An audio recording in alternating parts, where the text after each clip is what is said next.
Sekarang kita bahas soal bagaimana isu tentang people power. Mari kita lihat bersama bahwa pro kontra penggunaan istilah people power saat ini mulai ramai dibahas dan menjadi perbincangan semenjak Amin Rais selaku anggota Dewan Pengarah Badan Pemenangan Nasional BPN Prabowo Subianto Sandi Uno mengatakan akan melakukan people power. Amin Rais mengatakan hal itu pada tanggal 31 Maret 2019, tepatnya di kawasan Masjid Sunda Kelapa, Menteng, Jakarta. Kalau sampai misalnya, mudah-mudahan tidak, kalau misalnya tim kami bisa membuktikan ada kecurangan yang sistematik, yang terukur dan masif, ya, mudah-mudahan tidak. Misalnya kita yakin sekali, maka kita nggak akan ke MK lagi, ya. Kita langsung people power, ya. People power. Tidak boleh ada status darah tertumpah, tidak boleh.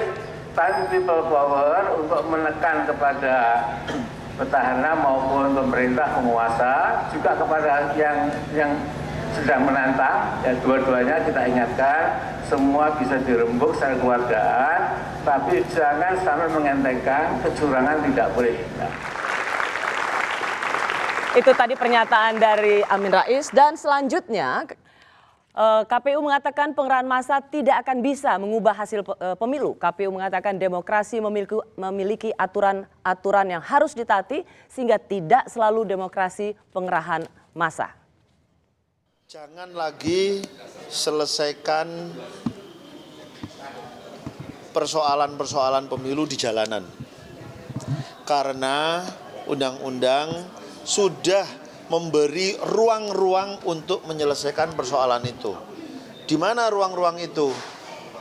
Ada di Bawaslu, ada di pengadilan, ada di Mahkamah Konstitusi. Tergantung persoalan apa yang sedang Anda hadapi. Kalau persoalan hasil, selesaikan di Mahkamah Konstitusi. Kalau ada dugaan pelanggaran, kampanye, pendaftaran calon, selesaikan di Bawaslu. Bisa sampai ke TUN. Dan berikutnya, setelah itu politikus Partai Amanat Nasional sekaligus anggota Persaudaraan Alumni 212 Egy Sujana juga sudah ditahan dan ditetapkan sebagai tersangka atas kasus makar akibat seruan people power. Penangkapan itu berawal dari ajakan Egy Sujana untuk melakukan people power dalam orasi di kediaman Capres nomor urut 02 Prabowo Subianto 17 April lalu. Saya dengar tadi, insya Allah setelah jam 7 atau jam 8 akan diumumkan resmi. Apakah betul ada kecurangan yang serius? Maka analisis yang sudah dilakukan oleh pemimpin kita juga, Bapak Profesor Dr. Amin Rais, kekuatan people power itu mesti dilakukan. Setuju? Berani? Berani? Nah, kalau people power itu terjadi, kita tidak perlu lagi mengikuti konteks tahapan-tahapan. Karena ini udah kedaulatan rakyat. Bahkan ini mungkin cara dari Allah untuk mempercepat Prabowo dilantik. Tidak harus nunggu 20 Oktober. Inilah kekuatan people power, insya Allah. Tapi kita berharap tetap persatuan Indonesia harus dijaga. Bagaimana dengan tanggapan Capres nomor urut 02? 14 Mei lalu dalam acara simposium yang memaparkan tentang dugaan kecurangan pemilu 2019, Prabowo Subianto juga menegaskan pemerintah jangan menakut-nakuti orang, apalagi tokoh bangsa dengan tuduhan makar. Berikut pernyataannya. Jenderal-jenderal itu mempertaruhkan nyawanya dari sejak muda. Mereka tidak makar. Tiasno tidak makar. Imam Sufaat tidak makar. Sulatin tidak makar. Tejo Edi tidak makar. Joko Santoso tidak makar. Amin Rais tidak makar. Kita membela negara dan bangsa Indonesia.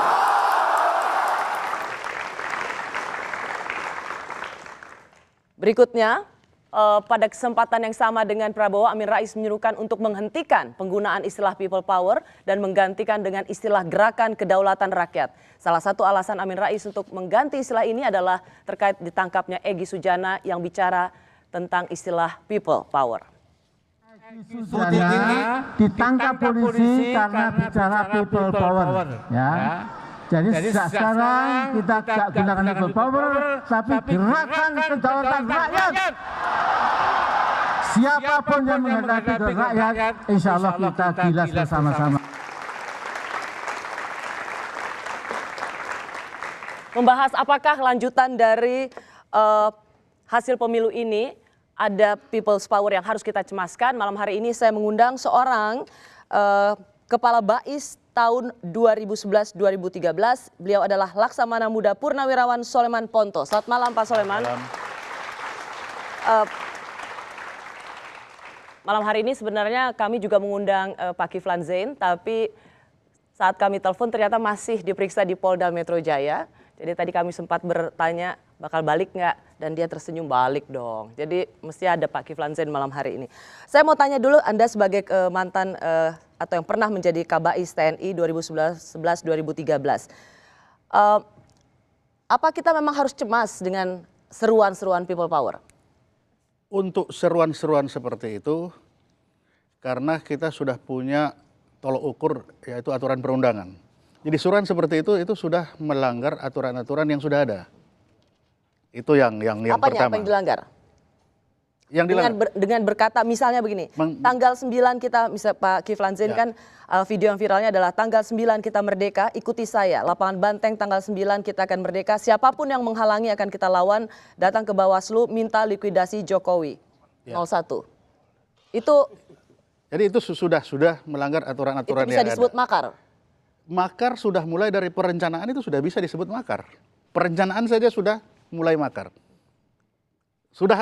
Jadi perbuatan makar itu tidak harus sudah dilaksanakan, tapi mulai merencanakan dan sudah mulai terlihat seperti tadi yang seperti Pak Amin Rais sudah seperti itu sudah masuk dalam kategori makar. Itu mau makar? Meskipun makar. Hanya semacam seruan bahwa akan datang karena ada pemilu curang, itu sudah dianggap makar. Kalau pemilu curang masih belum, tapi kalau seperti tadi, mari kita bersama-sama turun ke jalan, tidak usah dengar itu, tidak usah dengar ini, itu sudah masuk dalam kategori makar. Saya ke Bung Riza Patria, Pak Amin, sudah ada aturannya. Pak Amin Rais kan mengatakan tidak akan ke MK, melainkan people power.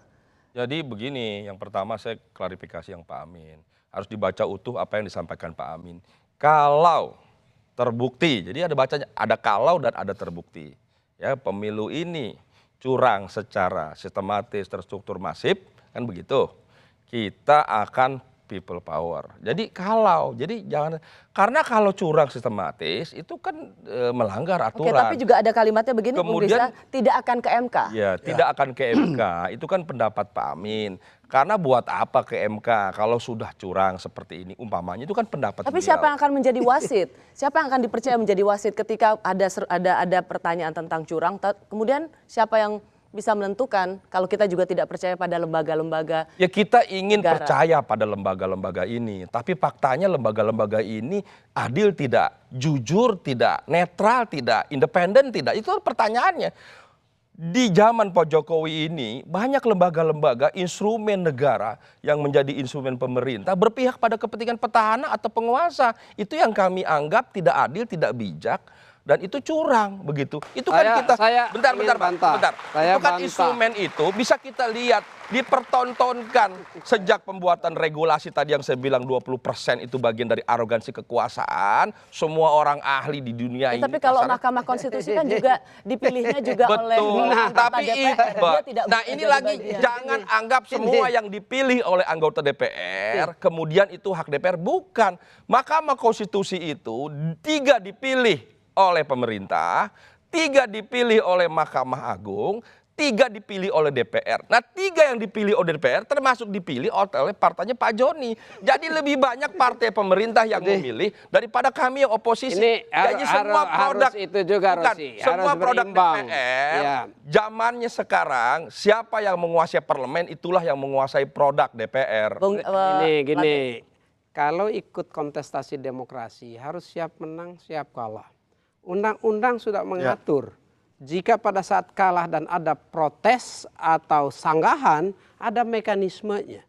Mekanismenya juga sudah diatur dengan jelas. Itu yang selalu didorong. Ya, bukan ini. Terkait dengan MK, terkait dengan Prabowo Sandi selalu mengatakan bahwa lembaga-lembaga itu juga dianggap tidak cukup ini adil. yang saya mau sampaikan, Rosi. Ya, terkait dengan sengketa perhitungan MK saja satu-satunya jalur. Tidak ada jalur yang lain. Jalur yang lain itu sudah pasti menabrak konstitusi pemilu. Ya. Sedangkan lembaganya, lembaga pemilihan penyelenggara pemilihan umum itu dipilih oleh DPR. Termasuk fraksinya Pak Reza ini dengan semangat milih semua komisioner, baik Bawaslu maupun KPU. Demikian halnya Mahkamah Konstitusi. Ya, itu dipilih betul tadi sepertiga Mahkamah Konstitusi, Presiden, Mahkamah Agung dan DPR. Yang juga ya fraksinya Pak Reza ini dengan semangat memilihnya. Lalu ini suatu lembaga di luar lembaga presiden. Ya. Jangan semuanya pada saat kalah, Rosi, pada saat kalah ya dipilih sendiri pun diingkari dan dicari kambing hitam dengan berbagai bentuk cara. Itu bukan patriotik demokrasi. Indonesia hari ini membutuhkan ya patriotik demokrasi, ya membutuhkan kesatria demokrasi, dan itu ada pada Pak Prabowo jika Pak Prabowo tidak diisolasi dari informasi yang akurat, dari informasi yang benar, dari informasi yang valid.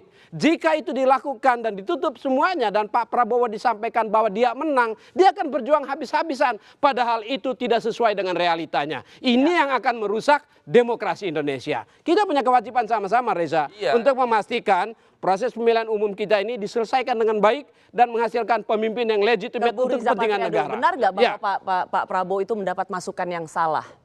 Beliau ini orang yang sangat akomodatif, ya, sangat sabar mendengar. Jadi semua masukan tentu akan diperhitungkan, dikalkulasi, didiskusikan secara bijaksana, adil, demokratis. Siapa saja boleh memberi masukan, tapi tidak berarti semua yang memberi masukan terus langsung diiyakan. Kan ada proses, kami ada proses internal di Gerindra, ada proses lagi di koalisi, ada 5 partai yang lain. Jadi semua keputusan BPN adalah keputusan bersama. Jika saja diberikan informasi dengan benar, kami yakini Pak Prabowo akan mengambil keputusan secara arif dan bijaksana. Namun yang terjadi sekarang Pak Prabowo diisolasi dari informasi yang akurat. Sayang aja. Pak Prabowo itu sudahlah, saya udah bilang banyak orang bicara petinggi-petinggi para elit ketua umum bicara Pancasila, bicara NKRI Merah Putih, nggak ada yang mengalahkan Prabowo. Bicara nasionalisme, cuma Prabowo yang bisa hadirkan Ahok, etnis tertentu, agama tertentu jadi gubernur. Ya itu akan dicatat sejarah. Itu contoh sejarah betapa beliau patriotik ketika nasionalis. Ada menolak hasil perhitungan KPU, tidak mau ke MK, benar nggak bahwa mau diarahkan kepada people's power yang saat ini dibaca bisa menjadi ikhtiar untuk makar? Pertama saya harus jelaskan, ke MK itu hak politik. Bisa boleh ke MK, boleh tidak.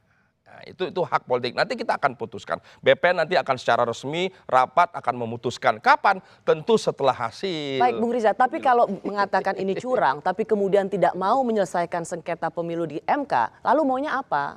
Begini, kalau juga ini semua curang secara TSM tadi tambah brutal, apa artinya kami datang ke MK? Kalau kami sudah tahu hasil MK yang akan keluar. Itu memang saluran yang ada. Tapi apa artinya kami hanya mempertontonkan saja. Jadi kami akan mencari cara yang tentu bijaksana. Pengertian turun ke jalan, relawan, pendukung, sejauh itu tidak anarkis, menyuarakan, boleh, mengkritik, boleh. Yang penting tidak anarkis, tidak mengganggu ketertiban umum, tidak kriminal, tidak brutal, boleh. Bagian dari demokrasi. Itu hak dari demokrasi. Apa yang kita Jangan harus khawatirkan? semua dipersepsikan kalau turun ke jalan berarti ini merusak, berarti tidak percaya demokrasi. Tidak, justru esensi substansi demokrasi adalah diberi kesempatan yang sama untuk menyuarakan haknya. Tapi konteks pemilu agak berbeda ya. Demokrasi. Yang dilihat tadi kan bukan karena dia turun ke jalan, tapi mengajak untuk melawan aturan-aturan yang sudah ada. Itu yang jadi masalah. Kalau turun mengajak aturan, kok mengajak aturan? Nah, nyatanya kan Pak, ini jangan ngikut itu, mari kita turun sendiri. Loh itu kan boleh hak. Nah, bagaimana Tidak ikut MK itu tidak ikut hak. aturan, apakah itu hak? Nah, ini yang masalah bagi petugas. Jadi Pak, Nah, itu yang tidak masalah. MK itu hak, bukan tidak ikut aturan. Jadi jangan dibedakan. Bagi petugas dia hanya melihat ini ikut aturan atau tidak. Jadi coba sekali-sekali Rozi, melihat orang dari itu sisi boleh petugas. ya. Dikit aja Rozi. Boleh ya. menggunakan, boleh tidak. Dikit aja. Jadi Reza, sorry. buat Dikit. Anda begitu menolak dan ingin misalnya melakukan gerakan itu sudah punya Loh, kategori sudah makar. punya makar, Baik. jelas. Ya, Kami itu kembali berlebihan. sesaat sudah lagi. Itu lebih bagi lagi. petugas jelas.